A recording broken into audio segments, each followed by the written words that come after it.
الرحیم الحمدللہ رب العالمین والصلاة والسلام علی اشرف الانبیاء والمرسلین سیدنا و مولانا ابی القاسم محمد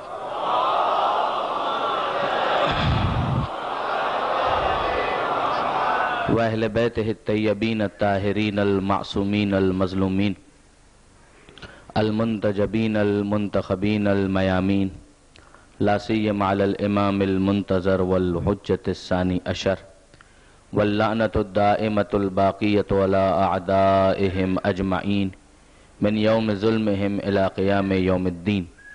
اللهم إنا نرغب إليك في دولة كريمة تعز بها الإسلام وأهله وتذل بها النفاق وأهله وتجعلنا فيها من الدعاة إلى طاعتك والقادة إلى سبيلك وترزقنا بها كرامة الدنيا والآخرة. رب اشرح لي صدري ويسر لي أمري واحلل عقدة من لساني يفقهوا قولي واجعلني خالصا لوجهك الكريم يا الله. صلوات على محمد وآل محمد.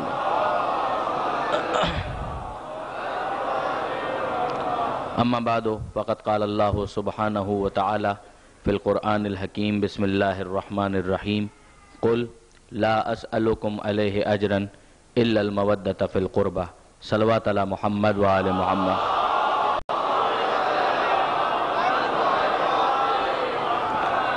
برادران عزیز و خاران محترم، کل شب میں اپنے بیان میں نے یہ گزارش کی تھی کہ اسلام کی تعلیمات کو بنیادی طور پر 3 حصوں میں تقسیم کیا جا سکتا ہے، اور اسی کو بیان کرتے ہوئے پھر ہم نفس تک پہنچے تھے، اور آج اسی سلسلے کو تھوڑا سا آگے بڑھا کر حسین مظلوم کے نفس یعنی عباس علمدار کا تذکرہ ہمیں کرنا ہے. اور ظاہر ہے کہ یہ شب منسوب بھی حضرت عباس ہی سے ہے، انہی کا علم برآمد ہونا ہے، اور انشاءاللہ ہماری گفتگو کا ایک بڑا حصہ حضرت عباسی کے حوالے سے ہوگا. بلکہ میری خواہش ہے کہ اگر ممکن ہوا تو آج ہی کی تقریر کے اندر میں حضرت عباس کا ایک خطبہ آپ کے سامنے پیش کرنا چاہتا ہوں، جو مکہ معظمہ میں جب روانگی ہو رہی تھی اہل حرم کی مکہ معظمہ سے، اس موقع پر حضرت عباس نے امام حسین کا تعارف کرواتے ہوئے ایک خطبہ ارشاد فرمایا تھا. اگر پروردگار نے توفیق دی تو انشاءاللہ وہ خطبہ میں آپ کی خدمت میں پیش کروں گا. درود بھیجئے محمد و آل محمد.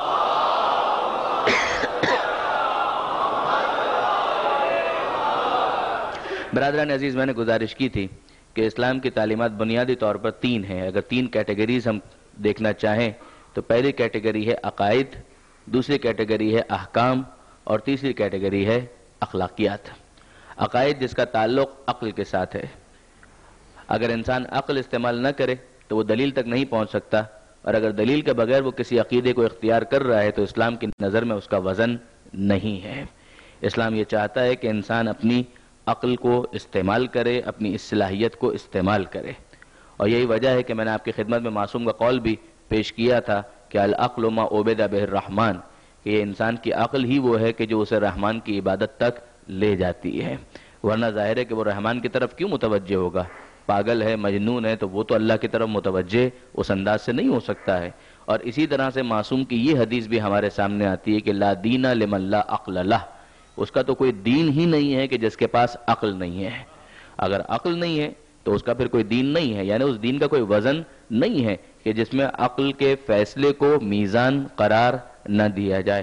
یہ اپنی جگہ طے ہے کہ جو عقائد کی تفصیلات ہیں وہ انسان کو بہرحال معصومین کے ذریعے سے ہی ملے گی، لیکن بنیادی طور پر جو عقیدہ متعین ہوتا ہے اس کے لیے عقل کا سپورٹ ضروری ہے، عقل کی دلیل اس کے لیے ضروری ہے. میں فقط ایک مثال دے دوں اور بات کو آگے بڑھا دوں کہ ایک عقیدہ ہے ہمارا قیامت کا عقیدہ. تو کیا قیامت کا عقیدہ عقلی دلیل سے سمجھ میں آتا ہے؟ بالکل، قیامت کا عقیدہ عقلی دلیل سے سمجھ میں آتا ہے. لیکن یاد رکھیے کہ یہاں پر عقلی دلیل سے مراد فلسفے کی وہ باریک پیچیدہ دقیق بحثیں نہیں ہیں. عقلی دلیل سے مراد یہ ہے کہ وہ دلیل جو عام طور پر انسانوں کو سمجھ میں آتی ہے. مثلا اگر اتنی دلیل کسی کو سمجھ میں آئے کہ تم 5 روپے بھی کسی کو دو یا 5 درہم بھی کسی کو دو تو حساب لینے کا حق رکھتے ہو، تو وہ خدا جس نے تمہیں زندگی دی ہے وہ حساب لینے کا حق نہیں رکھتا ہے. اور اگر حساب نہ لیا جائے تو حساب نہ لینے والے کی مذمت کی جاتی ہے کہ گویا اسے جو اس نے دیا ہے اس کی قدر کا احساس ہی نہیں ہے۔ پروردگار عالم نے جب زندگی کی نعمت دی ہے، وسائل کی نعمت دی ہے، تو کیا پھر پروردگار کو حق نہیں ہے کہ وہ اس نعمت کے بارے میں سوال کرے؟ لہذا قرآن مجید کے اندر بھی پروردگار عالم نے اعلان کیا، عقل انسانی بھی تائید کرتی ہے کہ لَتُسْأَلُنَّ يَوْمَئِذٍ عَنِ النَّعِيمِ، کہ یقیناً تم سے سوال کیا جائے گا نعمت کے بارے میں۔ یہ الگ بات ہے کہ نعمتوں میں بھی جو سر فہرست نعمت ہے، یہ معصوم کی روایت ہے۔ جب امام ابو حنیفہ کے ساتھ مکالمہ تھا، اسی کے اندر چھٹے امام سے جو بات ہوئی، اس کے اندر امام نے اس بات کی وضاحت کی کہ خدا قیامت میں نعمتوں کا حساب تو لے گا، مگر ان نعمتوں میں یہ کھانا پینا اوڑھنا رہنا یہ سب اپنی جگہ پر ہے۔ وہ اہم ترین نعمت کہ جس کا سوال قیامت کے میدان میں کیا جائے گا وہ ولایت کی نعمت ہے۔ وہ ولایت کی نعمت ہے کہ جس کے بارے میں سوال کیا جائے گا کہ تم نے اس نعمت سے کتنا استفادہ کیا، اور اگر کفران نعمت کیا تو ظاہر ہے کہ اس کا حساب بھی دینا پڑے گا۔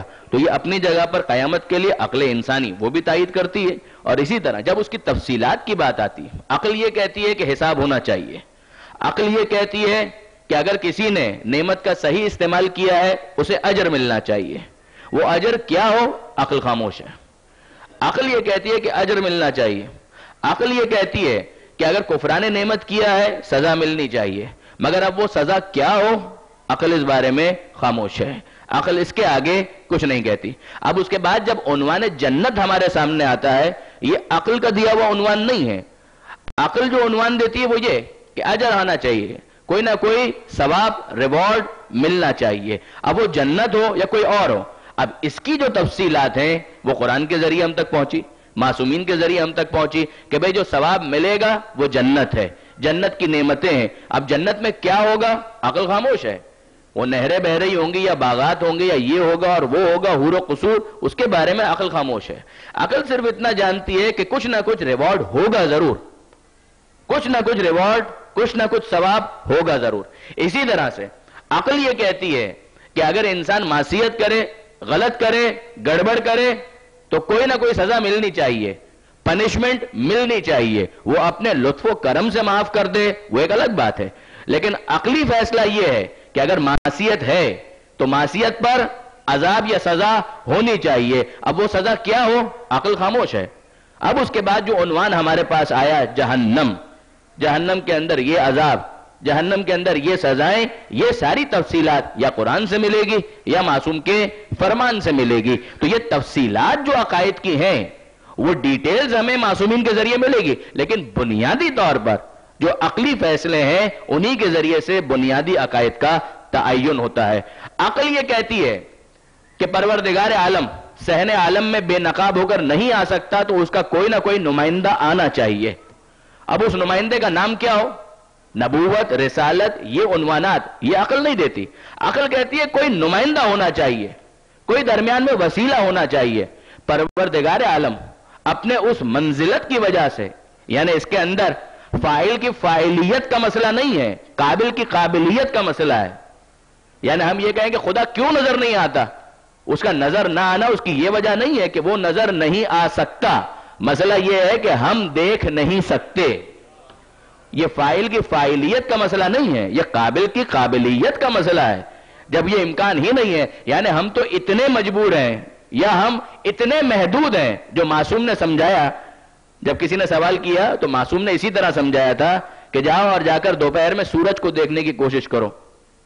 یعنی وہ حضرت موسیٰ علیہ السلام کے اصحاب والا ایکسپیریمنٹ کرنے کی بھی ضرورت نہیں ہے کہ باقاعدہ کوئی طور پر لے جائے اور طور کو سرما بنایا جائے، نہیں، ضرورت نہیں ہے۔ جاؤ دوپہر میں اور جا کر سورج کو دیکھنے کی کوشش کرو۔ کہا مولا کیسے دیکھوں، اگر سورج کو دیکھوں تو آنکھیں جل جائیں گی۔ کہا مخلوق کی روشنی تو برداشت ہوتی نہیں ہے، یعنی مخلوق ہے سورج، اس کی روشنی وہ تو برداشت ہوتی نہیں ہے، اور خدا کو دیکھنے کی بات کرتے ہو جو مخلوق کے وجود کو برداشت نہ کر سکے، وہ خالق کی زیارت کیسے برداشت کر سکتا ہے؟ درود بھیجئے محمد و آل محمد پر۔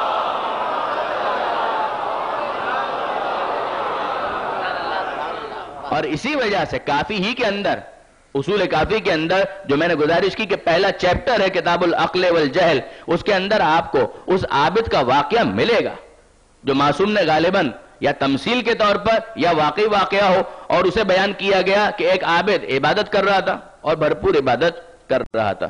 دیکھیے حدیث قدسی کے اندر یہ الفاظ آئے کہ میں بندوں کو ان کی عقل کے مطابق ثواب دیا کرتا ہوں. توجہ کیجئے گا, میں بندوں کو ان کی عقل کے مطابق ثواب دیا کرتا ہوں. یعنی کیا مطلب کیا ہوا؟ دیکھیے, عقل کو استعمال کرے, اگر استعمال کیا تو معرفت میں اضافہ ہوگا. جب معرفت میں اضافہ ہوگا تو یہ معرفت ہی وہ ہے کہ جس کی وجہ سے عبادت کا ثواب بڑھ جایا کرتا ہے. پروردگار صرف یہ تو نہیں دیکھتا کہ کون کتنا کر رہا ہے, صرف کوانٹٹی پر نظر ہوتی تو کوانٹٹی معیار ہوتی. لیکن آپ جانتے ہیں کہ تجزیات کی دو قسمیں ہیں, ایک کوانٹیٹیو انالیسس اور ایک کوالٹیٹیو انالیسس, کہ فقط مقدار کو دیکھ کر تجزیہ نہیں کیا جائے گا, اس کی کیفیت کو بھی دیکھا جائے گا. پروردگار فرماتا ہے کہ میں بندوں کو جو ثواب دیتا ہوں تو ان کی عقل کے مطابق انہیں ثواب دیا جاتا ہے. اب یہ عابد عبادت کر رہا ہے اور بھرپور انہماک کے ساتھ عبادت کر رہا ہے, بہت عبادت کر رہا ہے. ایک فرشتہ, اب فرشتے جو ہیں وہ پروردگار عالم کی بارگاہ میں گویا ایک طالب علم اور شاگرد کی حیثیت رکھتے ہیں. سوال کیا, اے معبود یہ اتنی عبادت کر رہا ہے, کوئی ثواب اس کا ہے؟ کہا کہ بہت ثواب ہے, دیکھو یہ ثواب ہے. ثواب دکھایا اس کو. جب اس نے ثواب دیکھا تو فرشتے کو وہ کم محسوس ہوا. یہ کافی میں آپ کو مل جائے گا, پہلا ہی چیپٹر ہے کہ فرشتے کو وہ ثواب کم محسوس ہوا کہ یہ عبادت تو اتنی کر رہا ہے اور ثواب اتنا کم ہے, تو یہ اتنا کم کیوں ہے؟ اسے سمجھ میں نہیں آیا. پروردگار نے کہا, خدا نے کہا کہ اے ملک, فرشتے سے کہا کہ جاؤ اور جا کر اس کی صحبت میں رہو تاکہ تمہیں اندازہ ہو کہ اس کا ثواب کم کیوں ہے, جو تمہیں کم محسوس ہو رہا ہے تو کم کیوں ہے. اب وہ ملک آیا اور پیکر بشری میں آیا, اور جب آیا اور اس کے پاس عبادت کے لیے وہ بھی مصروف ہو گیا. وہ عابد پہلے تو تھوڑا سا پریشان ہوا کہ میری عبادت میں خلل ڈالنے کے لیے یہ کون آ گیا, میری عبادت ہے, عبادت میں خلل واقع ہو رہا ہے. تو پہلے تو وہ تھوڑا سا ایک ڈپریشن سا ہونے لگا, تھوڑا سا ریسٹلیس ہونے لگا, تھوڑا سا بے چین ہونے لگا. مگر جب اس نے دیکھا وہ تو بہرحال فرشتہ تو فرشتہ, فرشتے نے جب اپنی عبادتیں شروع کی اور گریہ وزاری شروع کی تو اسے احساس ہوا کہ یہ تو بہت ہی اچھا ایک کمپنی دینے کے لیے مجھے آ گیا کہ جس کے ذریعے سے میں اپنے ذوق اور شوق عبادت کو اور مہمیز دے سکتا ہوں اور بڑھا سکتا ہوں. اب گفتگو ہو رہی ہے, دوستی ہو رہی ہے, بات چیت ہو رہی ہے, اور اس بات چیت میں وہ عابد ہے کہاں پر؟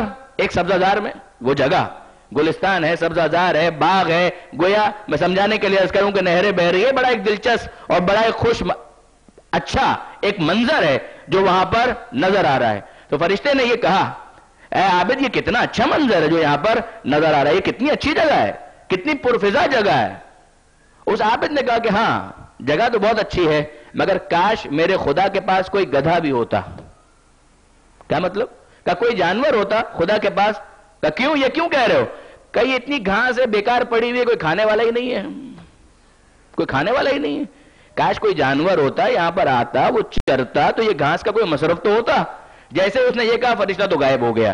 اور اس کے بعد پروردگار نے کہا کہ اب تمہیں سمجھ میں آیا کہ اس کی ثواب کو اتنا کم کیوں رکھا گیا ہے. فقط عبادت کو دیکھ کر ثواب نہیں دیا جاتا, عبادت کے پیچھے یہ بھی دیکھا جاتا ہے کہ اس عقل کے ذریعے معرفت کتنی حاصل کی ہے. اب جبکہ یہ معیار طے ہو گیا تو اس کا مطلب کیا ہوا کہ فقط مقدار کو نہیں دیکھا جائے گا. عین ممکن ہے مقدار بہت زیادہ ہو, ثواب کم ہو, اور عین ممکن ہے کہ ضربت فقط ایک نظر آئے اور ثقلین کی عبادت پر بھاری ہو جائے.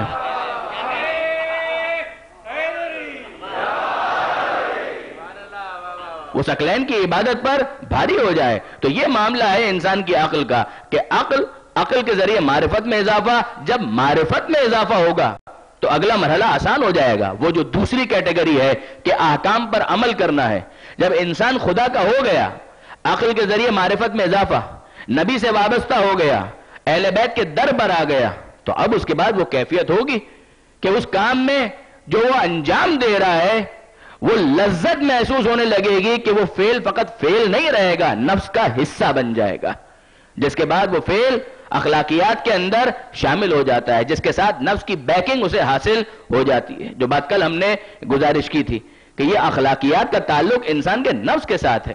جو ملکات نفس ہیں ان کے اندر اخلاقیات اور اخلاقی صفات اپنی جگہ بناتی ہیں, چاہے وہ صفت اچھی ہو چاہے وہ صفت بری ہو. کسی کو سچ بولنے میں مزہ آتا ہے, کسی کو جھوٹ بولنے میں مزہ آتا ہے. اگر سچ بولنے میں مزہ آتا ہے تو سچائی اس کا اخلاق ہے، اور اگر اسے جھوٹ بولنے میں مزہ آتا ہے تو جھوٹ اس کا اخلاق ہے. اگر ایک شخص، دیکھیے آپ کو ہر قسم کے افراد ملیں گے. ایک وہ ہے کہ اگر اس کی فجر کی نماز قضا ہو جائے تو اسے کوئی فرق نہیں پڑتا، اور دوسرا وہ بھی ہے کہ نماز شب قضا ہو جائے تو بے چین ہو جاتا ہے. یہ کیوں ہے؟ اس لیے کہ عبادت فقط فعل کی حد تک ہے، یا عبادت اخلاق میں شامل ہو کر ملکات نفس کی حیثیت حاصل کر چکی ہے. اس کا تعلق اس کے ساتھ ہے جو میں نے گزارش کی تھی. اور مثالیں جتنی آپ چاہیں اسے ذہن میں تازہ کر سکتے ہیں. ایک وہ ہے کہ جیسے توہین مومن میں مزہ آتا ہے. اگر مزہ آتا ہے تو اس کا مطلب یہ ہے کہ مومن کی توہین کرنا فقط فعل نہیں رہا، اب یہ اس کا اخلاق بن چکا ہے معاذ اللہ. اگر کسی کو غیبت میں مزہ آتا ہے تو غیبت اس کا اخلاق ہے. اگر کسی کو تہمت لگانے میں مزہ آتا ہے تو تہمت پھر اس کا اخلاق ہے. اگر اچھا اخلاق ہے تو انسان کا نفس ترقی کر رہا ہے، اور اگر برا اخلاق ہے تو انسان کا نفس پستی کی طرف جا رہا ہے. یہ دونوں کیفیات انسان کو حاصل ہو سکتی ہیں، لیکن انسان کی ذمہ داری یہ ہے. وہی بات اگر آپ سورہ شمس کی اس آیت کو واپس ذہن میں تازہ کریں کہ جہاں پروردگار عالم یہ ارشاد فرماتا ہے کہ وَنَفْسٍ وَمَا سَوَّاهَا، یہ نفس اور اس کو ہم نے کتنا اچھا بنایا. فَأَلْهَمَهَا فُجُورَهَا وَتَقْوَاهَا، اس کے اندر صلاحیتیں دونوں ہیں، اوپر بھی جا سکتا ہے نیچے بھی جا سکتا ہے. پھر اس کو فجور کا جوہر بھی رکھ دیا، تقوی کا مادہ بھی رکھ دیا. اب یہ انسان کا چوائس ہے کہ وہ ترقی کر کے صاحب تقوی بنتا ہے یا پستی میں جا کر منافقت کو اختیار کرتا ہے یا کسی اور صفت کو حاصل کرتا ہے. یہ اس کا چوائس ہے. من شاء فلیؤمن من شاء فلیکفر، جو چاہے وہ مومن بن جائے اور جو چاہے وہ کافر بن جائے. درود بھیجیے محمد و آل محمد پر. اب جبکہ نفس کی یہ کیفیت ہے تو اب ذرا دیکھیے کہ معصوم کا یہ جملہ کتنا اہم ہے. معصوم کا یہ جملہ کتنا اہم ہے. اخلاقیات کا تعلق دونوں کے ساتھ ہو گیا، احکام کے ساتھ بھی ہو گیا اور عقائد کے ساتھ بھی ہو گیا. احکام وہ ہیں کہ جو آہستہ آہستہ اس صفت کو پیدا کرتے ہیں. عقائد وہ ہے کہ جس کے اندر ترقی انسان کی معرفت میں اضافے کا باعث ہے. دیکھیے اگر خدا کو نہیں مانتا تو پھر توکل کی بات کہاں آئے گی؟ توکل کس پر ہوتا ہے؟ اللہ ہی پر تو ہوتا ہے. تو یہ خدا کو مانتا ہے، پہلا مرحلہ کہ خدا کو مانا. اب اس کے بعد اخلاقیات میں توکل کی بحث شروع ہوگی کہ یہ اللہ پر توکل کرے. توکل کا تعلق اخلاق کے ساتھ ہے، توکل کا تعلق نفس کی ترقی کے ساتھ ہے. ایک وہ شخص ہے کہ جو احکام کی مثال دیکھیے، صدقہ دینا ایک عمل ہے. اس عمل کے ذریعے پیدا کیا کرنا ہے انسان کے اندر کہ یہ صدقہ دیتے دیتے آہستہ آہستہ سخاوت کی صفت کی طرف آ جائے. صدقہ دینا تو ایک فعل ہے، مگر بنانا کیا ہے؟ بنانا ہے اسے سخی، بنانا ہے اسے جنرس، کہ تاکہ یہ بخیل نہ رہے، یہ کنجوس نہ رہے. اسی طریقے سے موقع آتے ہیں اور انسان اس موقع پر جرأت کا مظاہرہ کرتا ہے. اس جرأت کے مظاہرے کو فعل کہا جائے گا، مگر اس مظاہرے کے ذریعے سے کیا چیز پیدا کرنی ہے؟ پیدا کرنی ہے صفت شجاعت کہ جس کا تعلق اخلاق کے ساتھ ہے. یاد رکھیے گا برادران عزیز کہ اب یہ نفس اتنا امپورٹنٹ ہے. جو کل دو باتیں نفس کے حوالے سے میں نے گزارش کی تھی کہ نفس کے دو کام ہیں. ایک کام یہ ہے کہ وہ اعضاء کی کثرت کو وحدت کی طرف لے جاتا ہے، اور دوسرا کام یہ ہے، فرق یہ ہے کہ فعل منتظر سبب رہتا ہے. نفس ملکے کا نام ہے، اس کی تشریح کل ہو چکی، لہذا اس کی طرف میں واپس نہیں جا رہا. آگے بڑھیے. اب معصوم کا جملہ ہمارے سامنے آیا. معصوم کا جملہ کیا ہے؟ من عرف نفسہ فقد عرف ربہ. جس نے اپنے نفس کی معرفت حاصل کر لی اس نے اپنے رب کی معرفت حاصل کر لی. آپ روٹ ملاحظہ کر رہے ہیں؟ آپ اس ٹریک کو ملاحظہ کر رہے ہیں جو معصوم نے پیش کیا ہے؟ من عرف نفسہ فقد عرف ربہ. اگر نفس کی معرفت حاصل ہو جائے تو انسان رب تک پہنچ جائے گا. یعنی اگر اپنی معرفت حاصل ہو جائے تو یقیناً وہ اپنے رب تک پہنچ جائے گا. دیکھیے سورہ مبارکہ فصلت، اس کی بہت مشہور تو نہیں لیکن نسبتاً مشہور آیت ہے. سنوریہم آیاتنا فی الآفاق وفی انفسہم حتی یتبین لہم انہ الحق. ہم انقریب دکھائیں گے، خدا فرما رہا ہے سنوریہم آیاتنا. کیا دکھائیں گے؟ اپنی نشانیاں دکھائیں گے. فی الآفاق، آفاق میں بھی دکھائیں گے، یونیورس میں اس کائنات کے اندر ہم اپنی نشانیاں دکھائیں گے. وفی انفسہم، اور خود ان کے نفسوں کے اندر بھی ہم نشانیاں دکھائیں گے. حتی یتبین لہم، یہاں تک کہ ان کے لیے واضح ہو جائے، روشن ہو جائے کہ انہ الحق، کہ وہ حق ہے. من عرف نفسہ فقد عرف ربہ، جو نفس کی معرفت حاصل کر لے وہ رب کی معرفت حاصل کر لے گا. پروردگار نے بھی یہی کہا، ہم نشانیاں دکھائیں گے. نشانی وہی ہوتی ہے کہ جس کے ذریعے انسان منزل تک پہنچ جائے. نشانی کے ذریعے سے انسان منزل تک پہنچتا ہے. سورہ آل عمران میں پروردگار عالم نے یہ ارشاد فرمایا، اِنَّ فِي خَلْقِ السَّمَاوَاتِ وَالْأَرْضِ وَاخْتِلَافِ اللَّيْلِ وَالنَّهَارِ لَآيَاتٍ لِأُولِي الْأَلْبَابِ. وہی آفاق، یقیناً آسمانوں اور زمین کے پیدا کرنے میں اور روز و شب کے آنے جانے میں کیا ہے؟ لآیاتن، نشانیاں ہیں. مگر کن کے لیے؟ لأولی الالباب، صاحبان عقل و فہم و فکر کے لیے، جو سوچنے سمجھنے والے ہیں ان کے لیے نشانیاں ہیں. عقل کے نتیجے میں غور و فکر کے نتیجے میں حاصل ہونے والی چیز معرفت. لأولی الالباب، یہ آفاق کا معاملہ ہے. اور نفس کا معاملہ کیا ہے؟ کہ نفس کے ذریعے سے بھی اسے متوجہ کیا جائے گا. اب یہاں پر جو توجہ کرنے والی بات ہے، علامہ سید علی نقی صاحب وہ ایک مقام پر یہ ارشاد فرماتے ہیں کہ دیکھیے دونوں ذریعے ہیں پہچاننے کے، دونوں ذریعے ہیں پہچاننے کے. آفاق میں بھی، کائنات میں بھی نشانیاں ہیں، اور انسان کے نفس میں بھی. نفس اس جسم کا نام نہیں ہے، جسم کے اندر وہ حقیقت جسے جاننا بہت مشکل ہے، جو روح کے مساوی کئی مرتبہ ٹریٹ کی جاتی ہے کہ یہ روح یا نفس. اور یہ ہے انسان کے لیے ایک اور نشانی کہ وجود انسان جسم کی حد تک وہ کائنات کا حصہ ہے، وہ تو کائنات میں شامل ہے. انسان آفاق اور کائنات کی نشانیوں کے ذریعے جانتا ہے اور نفس کی نشانیوں کے ذریعے پہچانتا ہے. مجھے اندازہ ہے کہ بات تھوڑی دقیق ہے، مگر میرے نوجوان دوست اگر تھوڑا ساتھ دیں گے تو شاید میں اپنی بات واضح کر پاؤں. دیکھیے، ایک ہے جاننا اور ایک ہے پہچاننا. ان دونوں میں فرق ہے. ہم عام طور پر یہ جملہ سنتے ہیں کہ صاحب فلاں صاحب کا میں ان کو نہیں جانتا، میں ان کو نہیں پہچانتا. کچھ فرق ہے ان دونوں میں کہ آپ کی ان سے جان پہچان ہے؟ یہ جان پہچان، جاننا اور پہچاننا، ان دونوں میں کیا فرق ہے؟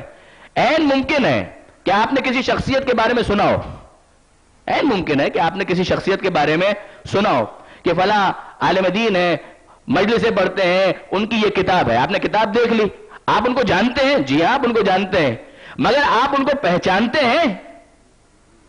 جاننے کا لازمی نتیجہ پہچاننا نہیں ہے. عین ممکن ہے کہ کسی کو کوئی جانتا ہو مگر پہچانتا نہ ہو. جاننا اور ہے، پہچاننا اور ہے. اور اب اگر آپ نے جا کر اسے دیکھ لیا، اس کا چہرہ دیکھ لیا، ملاقات کر لی، اب اگر کوئی پوچھے کہ فلاں کو جانتے ہو، کہ جانتا بھی ہوں، پہچانتا بھی ہوں. اگر ان کی تصویر میرے سامنے آ جائے میں پہچان لوں گا کہ وہ کون تھے. اگر ان سے ملاقات ہو جائے میں پہچان لوں گا کہ وہ کون ہے، اس لیے کہ میں نے ان کا چہرہ دیکھ لیا. تو آپ نے غور فرمایا، ایک ہے جاننا اور ایک ہے پہچاننا. کائنات میں جتنی نشانیاں ہیں ان کے ذریعے سے خدا کو جانا جاتا ہے، اور نفس کے ذریعے جانا نہیں جاتا، پہچانا جاتا ہے. جاننے کے ساتھ پہچاننے کا مرحلہ بھی طے ہو جاتا ہے، یا انسان اس میں کچھ ترقی کرنے لگتا ہے. جاننا اور ہے، پہچاننا اور ہے. جس طرح سے نقش کے ذریعے نقاش تک انسان پہنچتا ہے، جس طرح سے عمارت کو دیکھ کر بننا تک یا تعمیر کرنے والے معمار تک انسان پہنچ جاتا ہے، یہ ہے جاننا. لیکن پہچاننا، پہچاننے کا مرحلہ آگے کا ہے. نفس سے انسان پروردگار عالم کو فقط جاننے میں مدد نہیں دیتا، پہچاننے میں مدد دیتا ہے. اور اس کے لیے جو علامہ نے دو مثالیں دی، وہی دو مثالیں میں آپ کی خدمت میں پیش کروں گا کہ دیکھیے پروردگار عالم، ایک اس کی صفت ہے لامکان ہونا. کتنا مشکل ہے اسے سمجھنا. لامکان ہے، وہ لامکان ہے، اس کا کوئی مکان نہیں ہے، وہ تو مکان کا خالق ہے. اس کے لیے کوئی جگہ ہے، فکس ہے کہ ہم یہ کہہ سکیں وہ یہاں ہے اور وہاں نہیں ہے؟ نہیں، ہر جگہ ہے، اور ہر جگہ ہے اس کے باوجود لامکان ہے. مکان کوئی نہیں ہے. اگر کسی جگہ محدود کر دیا جائے تو وہ خدا ہی نہیں ہے. لامکان ہے اور ہر جگہ موجود ہے. وہ فرماتے ہیں کہ نفس کے ذریعے سے اس مسئلے کو حل کرنے کی کوشش کریں. کیا مطلب؟ کہ جسم انسانی ہے؟ کہا ہے. زندہ انسان ہے. اگر اس سے پوچھا جائے تمہارے ہاتھ میں نفس ہے، تمہارے وجود میں نفس ہے، وہ کہے گا ہاں ہے، نفس ہے. روح ہے، ہاتھ میں ہے، ہاتھ میں بھی ہے. تو کیا پن پوائنٹ کر کے کہہ سکتے ہیں کہ یہیں پر ہے؟ کہا کہ نہیں، اس کے اندر دکھا تو نہیں سکتے، دکھا تو نہیں سکتے. اچھا پیر میں ہے؟ کہا پیر میں بھی نہیں دکھا سکتا. کہا سر میں ہے؟ سر میں بھی نہیں دکھا سکتے. کہا بازو میں بھی نہیں دکھا سکتے. یعنی آپ غور فرمائیں، تقسیم ہے کہ تھوڑا ادھر ہو تھوڑا ادھر ہو.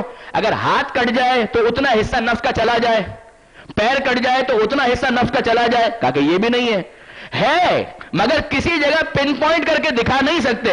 یعنی یہ امکانی دائرے میں لامکان سمجھانا نہیں ہوا کہ انسان پہچانے کہ نفس جسم میں ہونے کے باوجود لامکان ہے، اسی طرح خدا پوری کائنات میں لامکان ہے. خدا پوری کائنات میں لامکان ہے. وہ نہ حجاز میں ہے، نہ عراق میں ہے، ہر جگہ ہے، مگر کہیں پر بھی پن پوائنٹ کر کے نہیں کہا جا سکتا کہ وہ یہاں پر ہے اور وہاں پر نہیں ہے. وہ ہر جگہ ہے مگر لامکان ہے. جس طرح سے جسم انسانی میں نفس ہے اور لامکان ہے، اس کے لیے پن پوائنٹ کر کے نہیں کہا جا سکتا. اسی طرح سے ایک صفت پروردگار عالم کی کہ وہ حاضر بھی ہے ناظر بھی ہے. وہ حاضر بھی ہے ناظر بھی ہے. وہ حضور رکھتا ہے، وہ نظر رکھتا ہے، وہ حاضر بھی ہے ناظر بھی ہے. کہ اسی چیز کو انسان اپنے نفس کے ذریعے پہچان سکتا ہے. وہ کیسے پہچان سکتا ہے؟ آپ فرض کیجئے راستے میں جا رہے ہیں، ٹھوکر لگی، پاؤں سے خون نکلا، تو جیسے اگر صحت مند انسان ہے تو نروس سسٹم کیسا بنایا ہے پروردگار نے کہ ٹھوکر پاؤں میں لگی اور فوراً احساس ہو گیا. ایسا نہیں ہوا کہ ابھی وہ خبر آئے گی اس کے بعد پھر ذہن کو پتا چلے گا کہ پاؤں میں ٹھوکر لگی ہے اور خون بہ رہا ہے. ایسا نہیں ہے.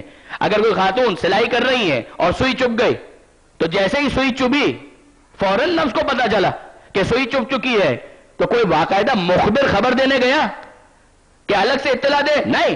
جیسے ہی ٹھوکر لگی ویسے ہی نفس کو پتا چلا، جیسے ہی سوئی چبھی ویسے ہی نفس کو پتا چلا. یعنی آپ غور فرمائیے کہ ایک جسم انسانی کے اندر پروردگار عالم نے نفس کا نظام ایسا رکھا ہے کہ وہ حاضر و ناظر ہے.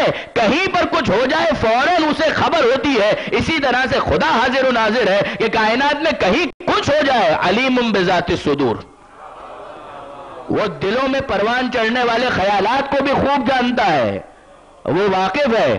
جو تم چھپاتے ہو اسے بھی جانتا ہے، جو تم اعلان کرتے ہو خدا اسے بھی جانتا ہے. پروردگار سے کچھ چھپا ہوا نہیں ہے. آپ غور فرمائیے گا برادران عزیز، جس طرح سے یہ نفس، لفظ بدل دیجئے، چہرہ، نفس، اس کے ذریعے خدا کو پہچانا جاتا ہے.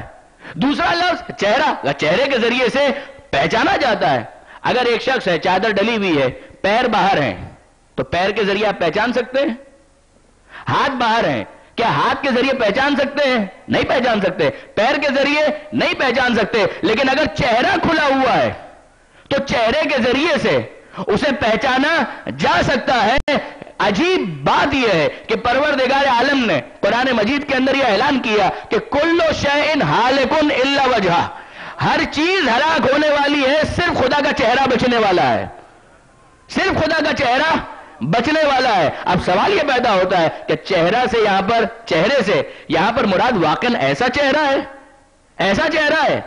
اگر ایسا چہرہ ہے تو پھر ہاتھ بھی ہونا چاہیے، پھر پیر بھی ہونا چاہیے، پھر زبان بھی ہونی چاہیے، پھر تو پورا جسم انسانی ہو گیا. یہ خدا کہاں ہوا؟ پھر یہ خدا کہاں ہوا؟ وہ جسم و جسمانیت سے بری، وہ ماورا، وہ وراء الورا. اور اس کے لیے اگر یہ کہا جائے، اسی لیے چھٹے امام جعفر صادق علیہ الصلوۃ والسلام،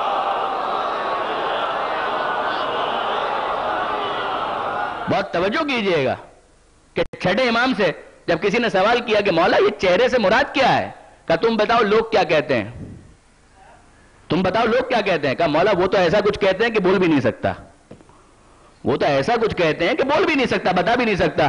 کہا کہ نہیں بتاؤ پھر بھی آل محمد کے در سے جدا ہونے کے بہت سے نقصانات ہوئے ہیں، بہت سے نقصانات ہوئے ہیں، پھر بھی بتاؤ کہ کیا لوگ کیا سمجھتے ہیں.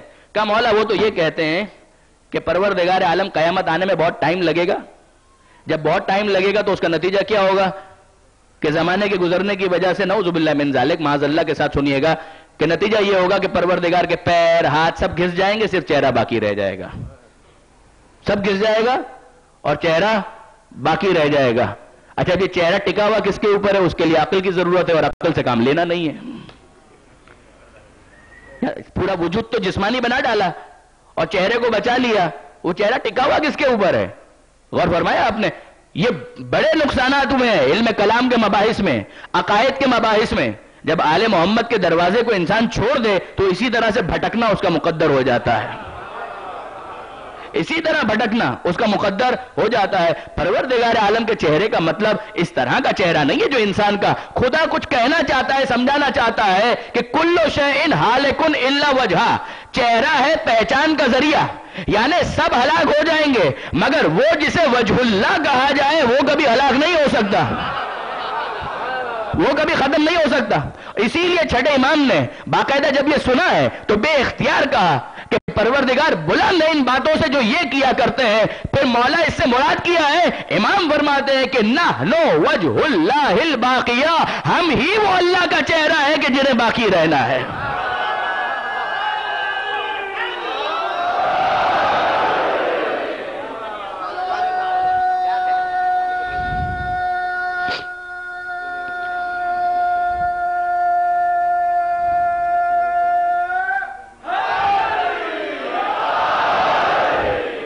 نانو وجہ اللہ الباقیہ، ہم ہے اللہ کا چہرہ کہ جنہیں باقی رہنا ہے، یعنی جسے موت فنا نہیں کر سکتی ہے۔ غور فرمائیے گا برادران عزیز، جو کل میں نے کہا تھا کہ حسن اور حسین بھی نفسی کی منزل پر ہیں، وہ ایسے ہی نہیں کہہ دیا تھا کہ لفظ آپ نفس رکھیں یا چہرہ رکھیں۔ نحنو وجہ اللہ، ہم سب کے سب ہم ہیں وجہ اللہ، ہم اللہ کا چہرہ ہے، ہم ہے پہچان کا ذریعہ۔ یعنی اب سمجھ میں آیا کہ پروردگار عالم کے اس معصوم نبی نے کیوں یہ کہا تھا، یہ پہچان کا کیسا ذریعہ ہے، یہ کیوں کہا جا رہا ہے؟ یہ جب کہا گیا تو سمجھو کہ پہنچانے والے کہاں تک ہیں۔ جب یہ کہا پیغمبر نے کہ دیکھو ذکر علی عبادہ، علی کا ذکر عبادت ہے، کیوں؟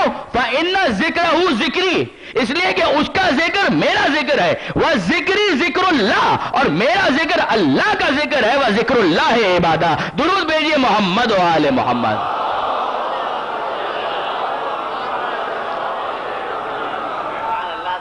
کیوں یہ کہا جا رہا ہے کہ النظر الی وجہ علی عبادہ، علی کے چہرے کی طرف دیکھنا بھی عبادت ہے۔ چہرے کو نہیں دیکھو گے تو اسے پہچانو گے کیسے؟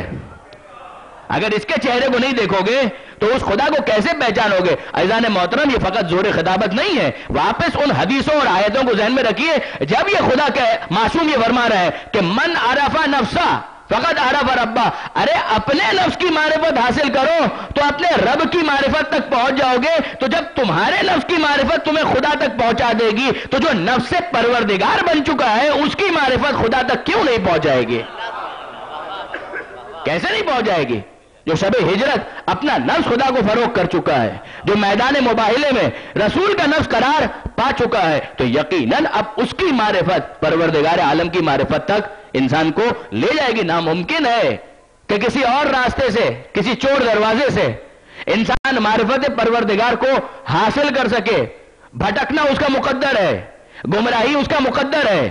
اور یہ بھی الفاظ میرے نہیں ہیں، یہ بھی پیغمبر ہی نے کہا تھا، ما ان تمسکتم بہما لن تضلوا بعدی۔ دیکھو اگر ان دونوں سے متمسک رہو گے، قرآن اور اہل بیت، تو گمراہ نہ ہوگے، ورنہ گمراہی ہی گمراہی ہے، بھٹکنا ہی بھٹکنا ہے۔ درود بھیجئے محمد و آل محمد۔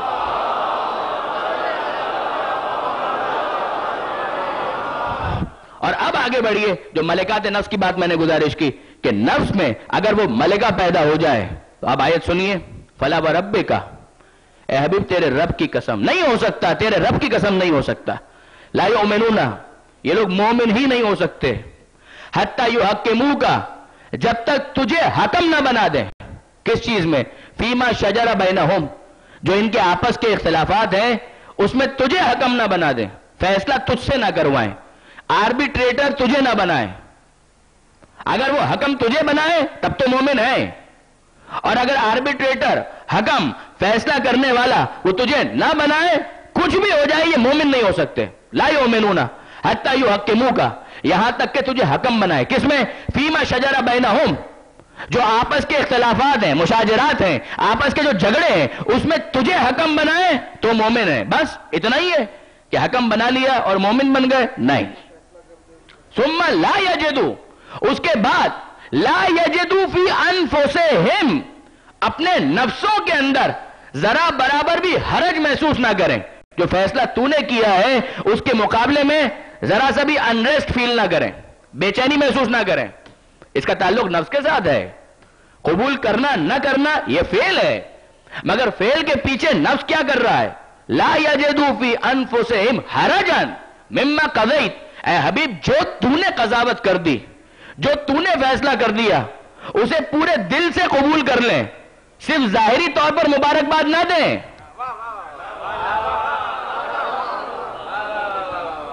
عزیزان محترم، مجھے نہیں معلوم بات آپ تک پہنچی یا نہیں پہنچی، میں بہت کھول کر عرض کروں کہ اگر امید تھی، توقع تھی کہ ہمیں بھی کچھ مل جائے گا، پہلے تو اپنا ٹریک ریکارڈ دیکھو، پہلے تو اپنا ٹریک ریکارڈ دیکھو کہ ہمیں بھی کچھ مل جائے گا. نہیں ملا، لیکن فیصلہ ہو گیا. یہ قرعہ ولایت کس کے نام نکلا؟ جس کے نام نکلا. اب فیصلہ ہو گیا تو فقط فعل کی وجہ سے مومن نہیں بنو گے کہ بخن کہہ کر چھوٹ جاؤ.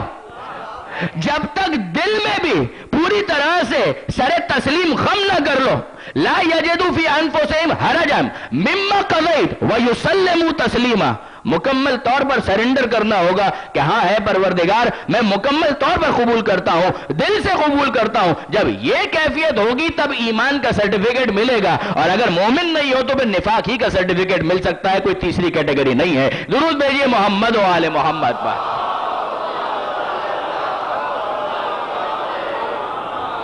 اور عباس علمدار کون ہے؟ جس کی زیارت کا جملہ ہے اشہد لکا بالتسلیم والتصدیق.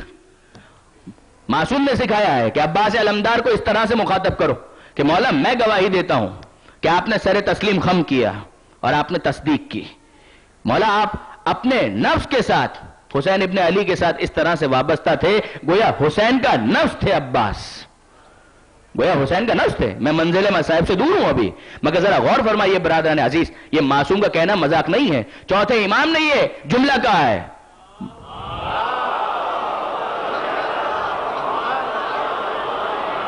انکا مضیت علی بصیرہ، اے ابو الفضل عباس میں گواہی دیتا ہوں کہ آپ نے تمام امور پوری بصیرت کے ساتھ انجام دیے. ہمارے سامنے ایک ہی پہلو ہے عام طور پر کہ حضرت عباس کی شجاعت، واقعاً شجاعت عباس کا کیا کہنا ہے؟ کون مقابلہ کر سکتا ہے سوائے مولا کائنات کے عباس علمدار کی شجاعت کا؟ لیکن آپ غور فرمائیے برادران عزیز کہ واقعاً عجیب منزل ہے کہ جہاں امام معصوم یہ جملہ کہے مضیت علی بصیرہ. مولا آپ، اے ابو الفضل عباس، آپ نے بصیرت کا مظاہرہ کیا مکمل طور پر. شجاعت کا فقط یہ مطلب نہیں ہے کہ تلوار استعمال کر لی اور سر کاٹ کے لے آئے، نہیں، فقط یہ نہیں ہے. پوری بصیرت کے ساتھ، پورے سمجھتے ہوئے اور سمجھداری کے ساتھ، کامل بصیرت کے ساتھ کہ کیا کام کرنا ہے، کب کرنا ہے، کس طرح سے کرنا ہے. اور نظریں ہیں تو لب حسین پر کہ میرا مولا کیا کہتا ہے. عجیب ہے. عزیزان محترم دیکھیے، حضرت ابو الفضل عباس شجاعت کیا کہنا، علم کے اعتبار سے بھی کم نہیں تھے. بڑی علمی شخصیت حضرت عباس کی، انتہائی اہم علمی شخصیت. خود جناب ام البنین ان کا عالمہ ہونا اپنی جگہ پر ثابت ہے، صاحب علم خاتون تھی واقعاً. اور حضرت عباس کے حوالے سے جو الفاظ ملتے ہیں اس میں یہ لفظ لکھا ہوا ہے کہ جناب ابو الفضل عباس نے امام حسین سے بھی علم حاصل کیا، مولا سے بھی علم حاصل کیا، اپنے بہنوں سے بھی علم حاصل کیا جناب زینب سے، اور اسی طرح سے ام البنین سے بھی علم حاصل کیا. جناب ابو الفضل عباس نے حضرت ام البنین سے بھی علم حاصل کیا. ذرا سوچئے کہ واقعاً یہ کیا شخصیت ہے حضرت ابو الفضل عباس کی. علمی اعتبار سے کم شخصیت نہیں ہے. علامہ ذیشان حیدر جوادی آل اللہ مقامہ نے اپنی کتاب قمر بنی ہاشم کے اندر حضرت عباس کے علم کے حوالے سے ایک خواب لکھا ہے. اور میں عام طور پر ایک طالب علم کی حیثیت سے مگر خواب پڑھنے کا عادی نہیں ہوں، لیکن یہ خواب چونکہ علامہ جوادی نے لکھا ہے اور انتہائی معتبر شخصیت ہے، لہٰذا میں یہ گزارش کر رہا ہوں. ایک سو کالڈ عالم نے کبھی یہ کہہ دیا، سو کالڈ عالم، سوڈو عالم جو معرفت اتنی نہیں تھی، ایک جملہ کہہ دیا. وہ کیا جملہ تھا؟ جملہ یہ تھا کہ حضرت عباس شجاعت اپنی جگہ پر، بہادری اپنی جگہ پر، مگر علمی اعتبار سے کوئی بہت بڑی شخصیت نعوذ باللہ من ذالک نہیں تھے۔ علامہ جوادی لکھتے ہیں کہ اس عالم دین نے خواب میں حضرت عباس کو دیکھا، سنیے گا، حضرت عباس کو دیکھا، اور حضرت عباس نے کچھ علمی مسائل اس کے سامنے رکھے کہ ذرا اس کے بارے میں فرمائیے کہ کیا آپ کی رائے ہے۔ انہوں نے کہا مجھے سمجھ میں نہیں آ رہا۔ کہا نہیں، آپ کو تو علم کا بڑا دعویٰ ہے، آپ کا تو خیال ہے کہ آپ کا علم بہت زیادہ ہے، فرمائیے کہ اس کا کیا حل ہے۔ کہا کہ نہیں مولا مجھے نہیں معلوم۔ کہا کہ ذرا سوچو، ذرا سوچو، میرے باپ کا علم کئی واسطوں سے تم تک پہنچا تو تم عالم بن گئے، اور براہ راست مجھ تک پہنچا تو میرے علم کے بارے میں تمہیں شک ہے؟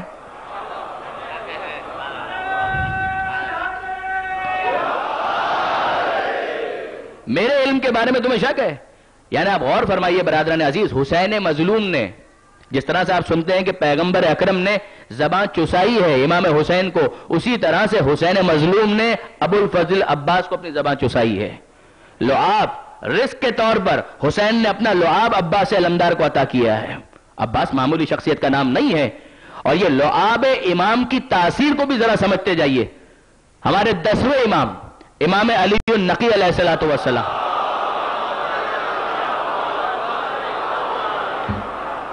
10ویں امام، راوی کا نام ہے ابو ہاشم جعفری، اور 10ویں امام سے وہ روایت کر رہا ہے۔ اور کیا روایت کر رہا ہے؟ اس کے علاوہ بھی کئی روایتیں ابو ہاشم جعفری کی 10ویں امام سے کتابوں کے اندر موجود ہیں۔ ابو ہاشم جعفری وہ کہتا ہے کہ میں نے دیکھا کہ 10ویں امام کے پاس ایک شخص آیا، عرب نہیں تھا، ہند کا رہنے والا تھا، انڈیا کا، اور اس نے ہندی زبان میں گفتگو کی۔ امام نے ہندی زبان میں جواب دیا۔ اس نے سوال کیا، مجھے نہ سوال سمجھ میں آیا، امام نے جواب دیا، مجھے جواب بھی سمجھ میں نہیں آیا۔ ظاہر ہے مجھے ہندی نہیں آتی۔ ابو ہاشم جعفری کہتے مجھے ہندی نہیں آتی، میں نہیں سمجھ پایا کہ کیا جواب ہے اور کیا سوال ہے۔ میں نے امام سے کہا مولا آپ نے ہندی زبان میں اسے جواب دیا۔ اچھا ہمارا عقیدہ ہے کہ امام وہ ہوتا ہے کہ تمام زبانیں، انسانوں کی تو چھوڑیے، مخلوقات میں کوئی بھی ہو، وحوش ہو یا طیور، حشرات الارض ہو، کوئی بھی ہو، جو زبان وہ بولتا ہے امام جانتا ہے۔ ہمارا عقیدہ ہے، بالکل عقیدہ ہے، مسلمہ۔ اب یہ امام نے ہندی میں جواب دیا، ابو ہاشم سمجھ نہیں پائے، کہا مولا آپ نے ہندی میں جواب دیا۔ امام نے کام کیا، کنکری اٹھائی، کنکر اٹھایا، اپنی زبان پر رکھا، امام کا لعاب اس کنکر سے مخلوط ہوا۔ امام نے کہا ابو ہاشم ذرا اس کنکر کو اپنی زبان پر رکھنا۔ ابو ہاشم نے جیسے ہی کنکر اپنی زبان پر رکھا، ابو ہاشم کہتے ہیں کنکر رکھتے ہی اس لعاب جو مخلوط ہو چکا تھا، اس کی تاثیر یہ تھی کہ میں 73 زبانوں کا ماہر ہو گیا، جس میں ہندی بھی شامل تھی۔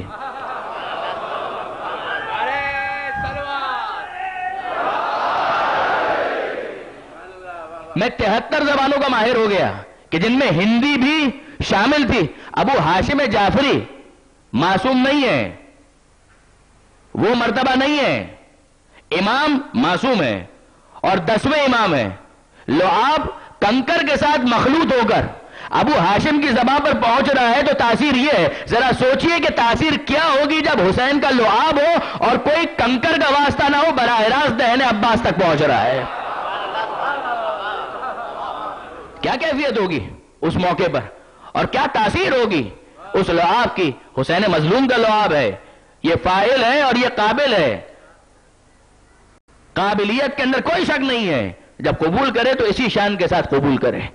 اور اس کے علاوہ ایک اور روایت میں آپ کی خدمت میں عرض کروں کہ دیکھیے پیغمبر اکرم نے ختمی مرتبت احمد مجتبی محمد مصطفیٰ صلی اللہ علیہ وآلہ وسلم، صحابہ کرام کا مجمع، پیغمبر اکرم ارشاد فرماتے ہیں کہ جنت میں سب سے پہلے جو شخصیت داخل ہوگی وہ ہے علی ابن ابی طالب کی۔ یہ کہا پیغمبر نے۔ اچھا صحابہ کرام میں سے کچھ چونک گئے، کچھ کے چہرے کھل اٹھے اور کچھ چونک گئے۔ کسی نے سوال کیا اے اللہ کے رسول آپ سے بھی پہلے؟ بہت توجہ کیجئے گا، پیغمبر نے کہا جنت میں سب سے پہلے علی داخل ہوں گے۔ صحابہ کرام میں سے کسی نے سوال کیا اے اللہ کے رسول آپ سے بھی پہلے؟ اور پیغمبر مسکراتے ہوئے کہتے ہیں جی ہاں مجھ سے بھی پہلے، مجھ سے بھی پہلے داخل ہوں گے۔ وہ اور چونک گئے، اور جب چونک گئے تو پیغمبر سمجھا رہے ہیں کہ بھئی سمجھو بات کو، علمدار آگے ہوتا ہے، سردار پیچھے ہوتا ہے۔ علمدار آگے ہوتا ہے، سردار پیچھے ہوتا ہے. علی میرا علمدار ہے تو علمدار آگے ہوگا، پروٹوکول یہی ہے، سردار پیچھے ہوگا. بس اے ختمی مرتبہ آپ نے اتنا تو سمجھا دیا کہ علمدار آگے ہوتا ہے، سردار پیچھے ہوتا ہے. جس طرح آپ کا علمدار آپ سے آگے ہوگا، اسی طرح حسین کا علمدار حسین سے آگے ہوگا. اور حسین سردارانہ شان کے ساتھ اس طرح جنت میں داخل ہوں گے کہ آگے آگے علم لیے ہوئے عباس داخل ہو رہے ہوں گے. درود بھیجئے محمد و آل محمد پر.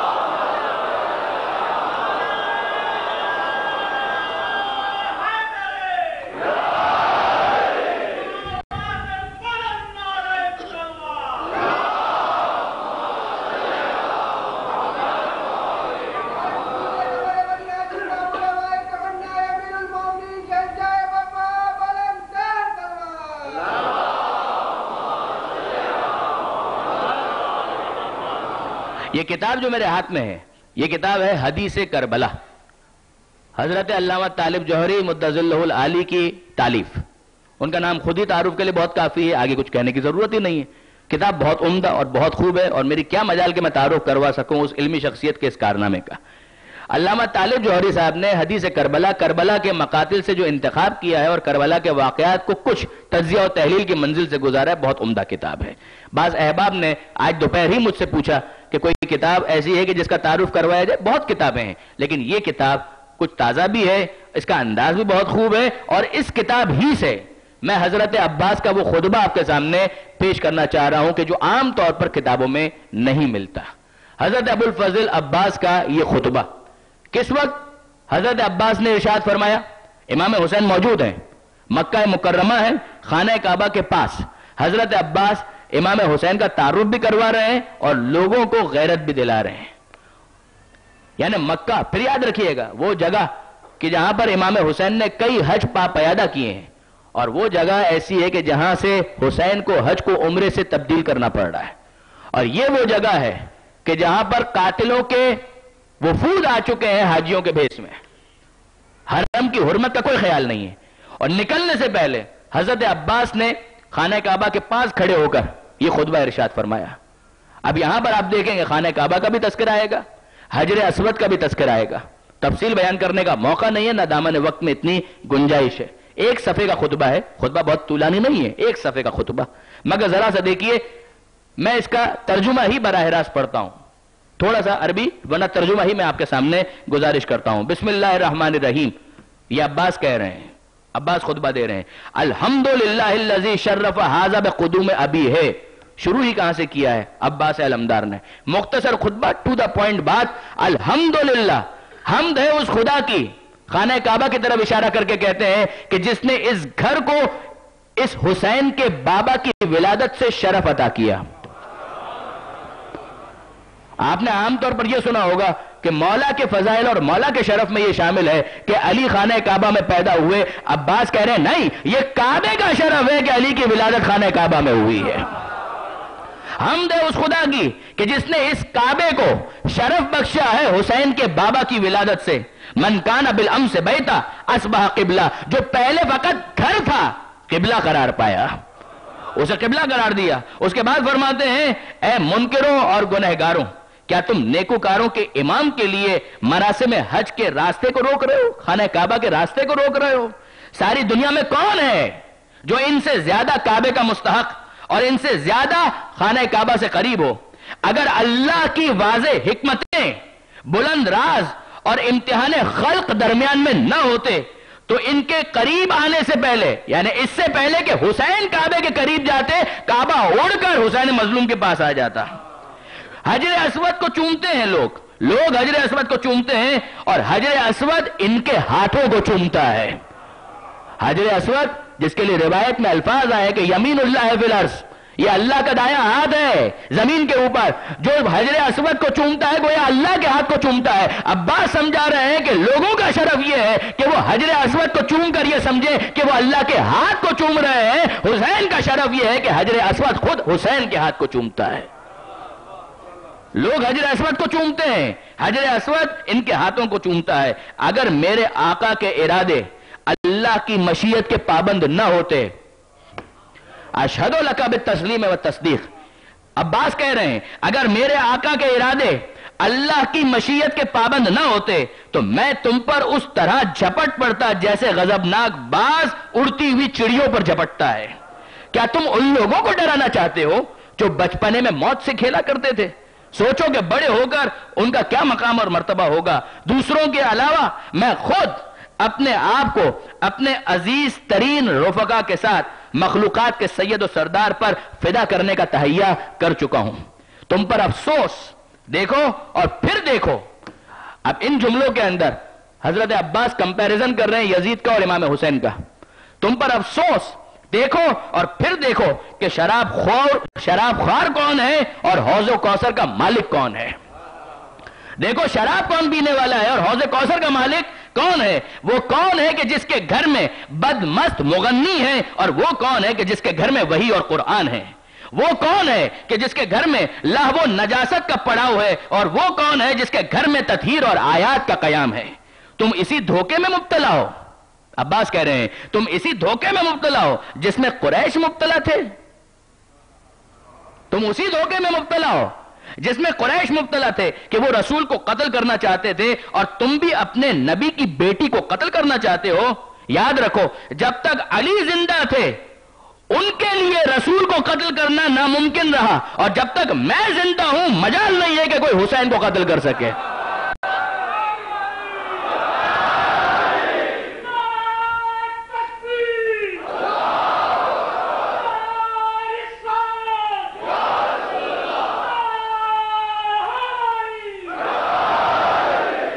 جب تک میں زندہ ہوں کسی کی مجال نہیں ہے کہ حسین کو کوئی نقصان پہنچا سکے، قتل کر سکے۔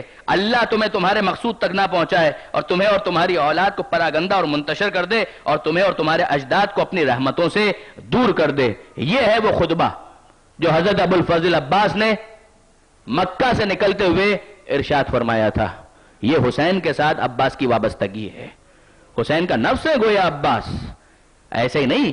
دیکھیے جب ولادت ہوئی تھی حضرت عباس کی، جناب ام البنین انتخاب کیا ہے مولا کائنات نے عباس کی ولادت کے لیے جناب ام البنین کا، اور جناب ام البنین جب پیدا ہوئے ہیں حضرت عباس، اس وقت مولا کہاں پر تھے؟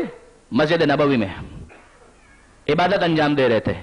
کسی نے آ کر بتایا کہ مولا آپ کے یہاں بیٹے کی ولادت ہوئی ہے۔ مولا نے سب سے پہلے تو سجدہ شکر کیا اور اس کے بعد آئے جناب ام البنین کے حجرے میں، کمرے میں، اور دیکھا کہ ماں کے پہلو میں بیٹا لیٹا ہوا ہے۔ قریب پہنچے، دیکھا، اپنے آغوش میں لیا اور ایک جملہ کہا، ہے تو ویسا ہی کہ جیسا میں چاہتا تھا، ہے تو ویسا ہی جیسا میں چاہتا تھا۔ مگر ام البنین پریشان ہے، ام البنین پریشان ہے۔ یہ پریشانی ویسی ہی پریشانی ہے جیسی فاطمہ بنت اسد کی تھی۔ کیا پریشانی ہے؟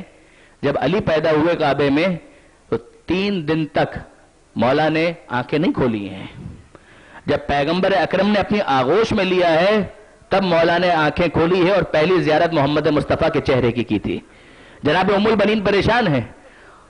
مولا پوچھتے ہیں ام البنین کیوں پریشان ہو؟ کہا ہے والی مسئلہ یہ ہے کہ بچے نے اب تک آنکھیں نہیں کھولی ہے۔ مولا مسکرائے اور کہا کہ اس میں پریشانی کی کیا بات ہے، مجھے معلوم ہے کیوں آنکھیں نہیں کھولی ہے، ذرا کوئی میرے حسین کو تو بلا کر لائے۔ اب حسین تشریف لائے۔ مولا کہتے ہیں اے بیٹا حسین میں تمہیں تحفہ دینا چاہتا ہوں، اور یہ کہہ کر عباس کو حسین کے آغوش میں دیا۔ جیسے ہی حسین کے آغوش میں آئے عباس نے آنکھیں کھولی ہیں اور پہلی زیارت اس دنیا کے اندر حسین مظلوم کے چہرے کی ہے۔ جناب مولا کائنات فرماتے ہیں ام البنین سے، اے ام البنین اس کا کوئی نام رکھا؟ کہا والی میں آپ پر کیسے سبقت کر سکتی ہوں؟ کہا ٹھیک ہے میں نے اس کا نام عباس رکھا، یہ عباس ہے، یہ عباس ہے۔ جیسے ہی مولا نے یہ کہا کہ میں نے اس کا نام عباس رکھا، زینب کبریٰ وہیں پر موجود تھی، وہیں پر موجود تھی اور کافی دیر سے خاموش تھی۔ فوراً کہتی ہیں بابا یہی میرا وہ بھائی ہے جس کا نام عباس ہے، میرا یہی بھائی ہے کہ جس کا نام عباس ہے۔ مولا کہتے ہیں ہاں بیٹی یہی بھائی ہے کہ جس کا نام عباس ہے۔ جناب زینب اور عباس سے لمدار میں 20 سال کا فاصلہ ہے، 20 سال کا فرق، جو ماں اور بیٹے کا فرق ہوتا ہے۔ جناب زینب آگے بڑھی، حسین سے کہا کہ اے بھیا ذرا عباس کو کچھ دیر کے لیے مجھے تو دینا۔ اپنی آغوش میں لیا اور کان میں کچھ کہنے لگی۔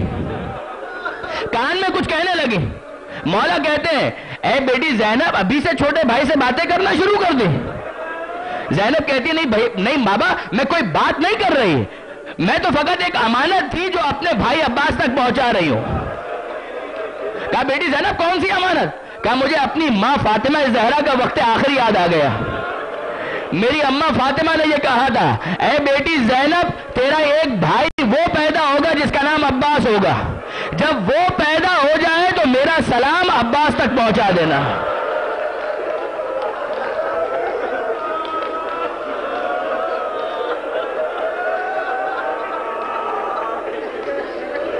زہرا نے اپنا سلام بھی پہنچایا ہے اور زہرا نے اپنا بیٹا کہا ہے.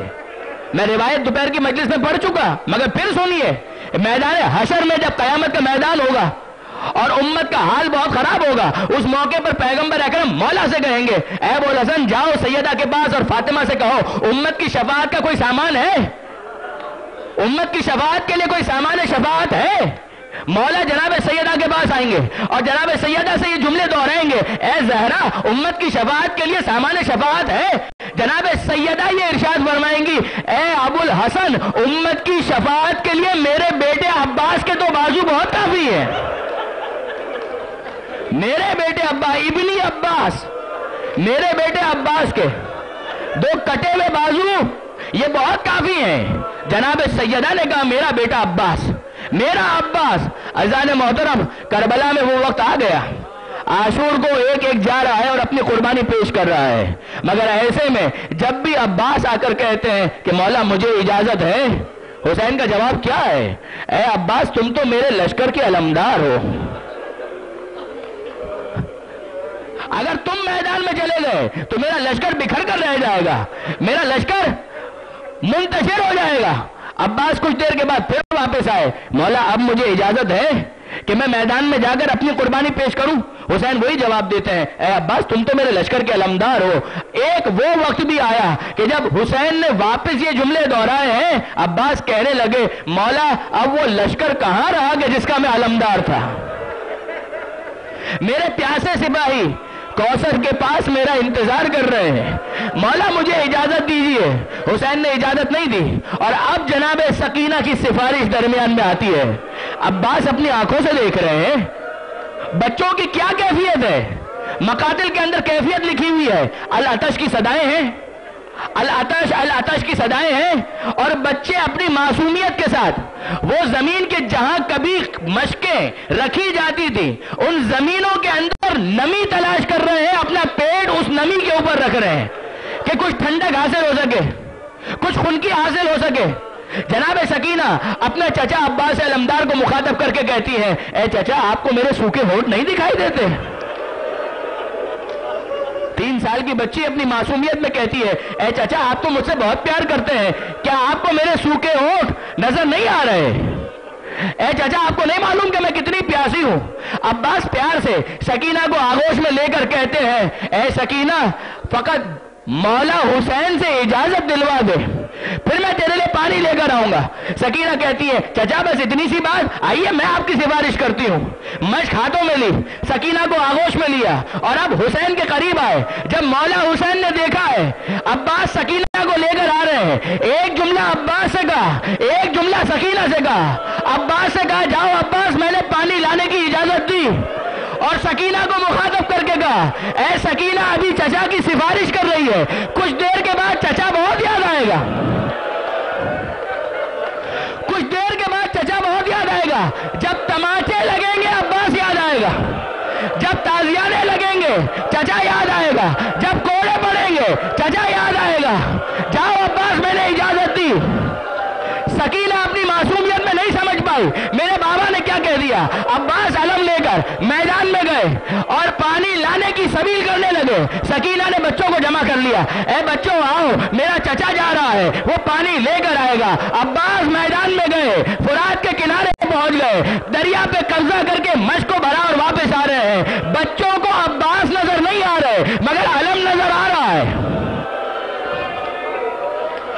علم نظر آ رہا ہے. ہے. بچے دیکھ رہے ہیں, سکینہ حوصلہ دے رہی ہے, اے بچوں ڈھارس رکھو, حوصلہ رکھو, ابھی میرا چچا آئے گا, میں پانی پلاؤں گی, سب کو پانی ملے گا. نہ جانے کیا کیا باتیں اس موقع پر بچوں نے کی ہے, مگر بچوں نے اچانک دیکھا کہ یہ علم دائیں طرف جھک گیا. یہ وہ وقت تھا کہ جب عباس کا دایاں بازو قلم ہوا, مگر علم سنبھل گیا. کچھ دیر کے بعد بائیں طرف جھکا اور پھر سنبھل گیا, بایاں بازو بھی قلم ہو چکا.